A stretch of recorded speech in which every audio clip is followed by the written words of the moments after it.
आपण पाहत आहात कराड टुडे न्यूज।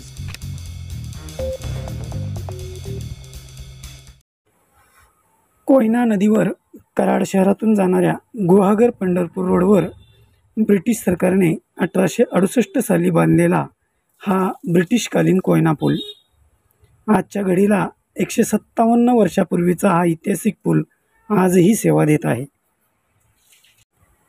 7 वर्षापूर्वी 2018 साली 4 कोटी रुपये खर्च करून या पुलाचे मजबूतीकरण करण्यात आले।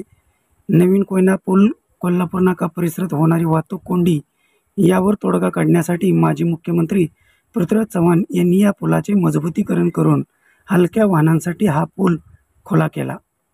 पुलाला 100 वर्षे झाल्यानंतरही त्यावरून वाहतूक सुरू होती।